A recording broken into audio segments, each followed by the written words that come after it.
What's going on, everyone? It's officially July 4th, and I realize I do have some videos to get out to you. I got Toronto acquiring Kawhi Leonard. I need to do a video on that, and that's what today's video is going to be on. And then immediately after, I'm going to be working on Jaylen Brown to Philadelphia. So, without further ado, let's get into Kawhi Leonard going to Toronto. Starting off, the Los Angeles Clippers have agreed on a deal sending Kawhi Leonard to the Toronto Raptors for Brandon Ingram, Grady Dick, 2 first-round picks, 1 pick swap, and 2 second-rounders.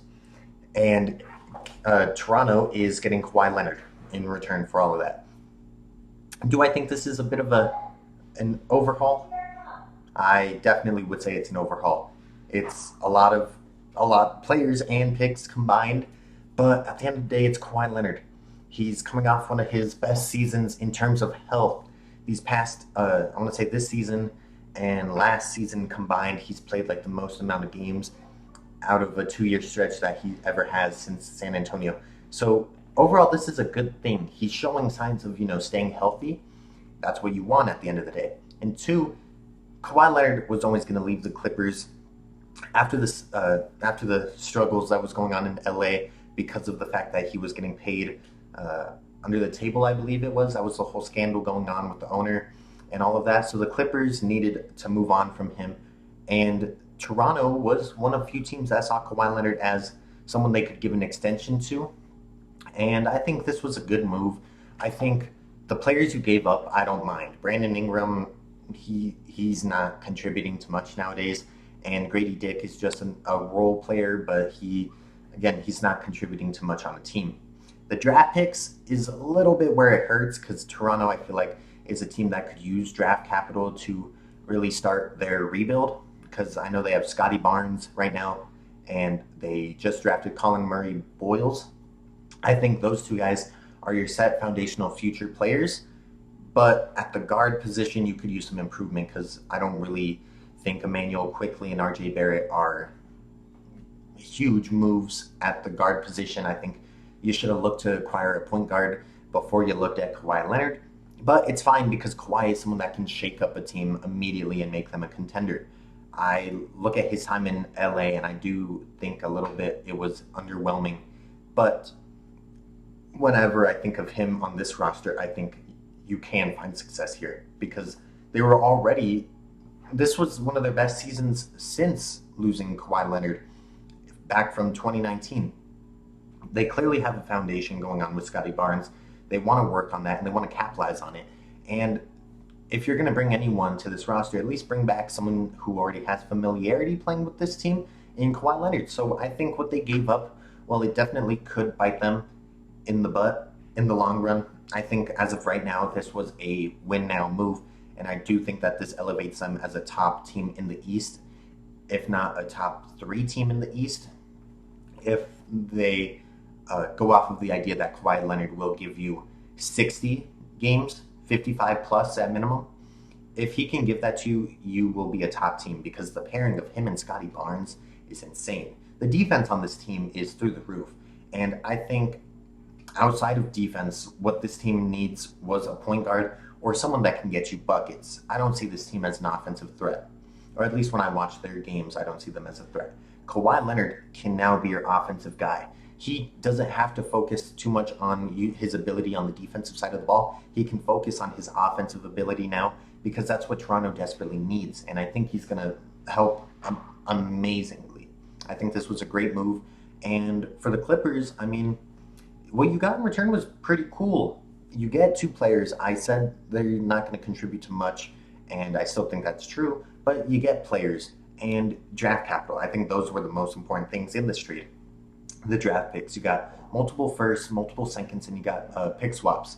This was needed. It helps you gain control of your draft capital. Of course, you were a team that got lucky this year in the draft with the trade with the Indiana Pacers, how the protection on it didn't work, meaning you acquired the 5th overall pick and you drafted Keaton Wagler.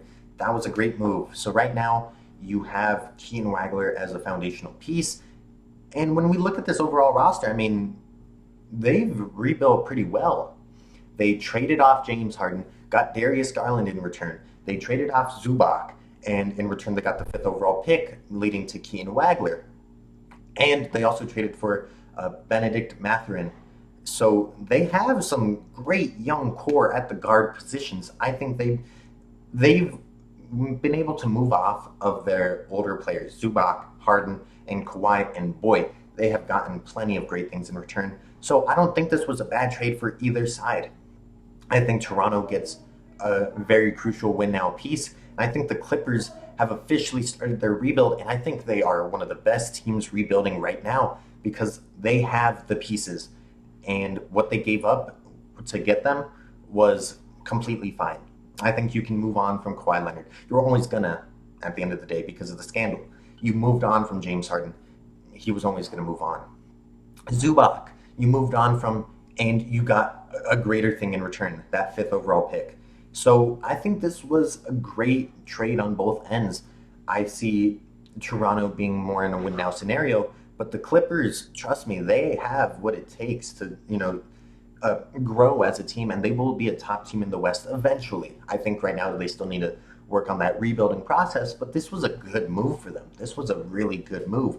Now, besides that, there's nothing much really else to talk about. I mean, Kawhi Leonard goes to a team that's attempting to win now. And I will say this, again, just like many other trades we've seen already, this one is also better than the Giannis trade. The Giannis to Miami hurts because you got to remember there was some time where Toronto was looking into trading for Giannis.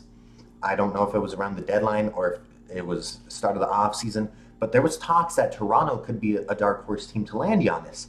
So it was always made clear that Toronto was looking for a forward who can play defense and get you buckets. And I think if it wasn't going to be Giannis, Kawhi Leonard is a great second choice for that move to make. So Toronto, props to them, because if they were willing to go after Giannis, they were willing to go after Kawhi, it shows that they are willing to make these moves right now to contend, and I really love that from Toronto.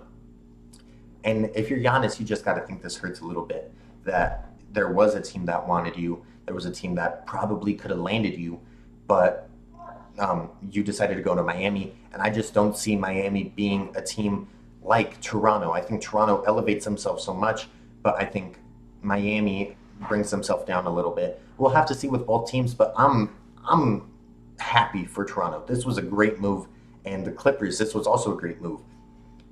These trades have been win-wins on both sides outside of the Giannis trade and outside of the Ja Morant trade. I think those were the only two flops of the offseason so far among the big name trades. But besides that, I think both of these teams are going to be great with what they got in return for this trade. And I'll leave it off with you, the audience.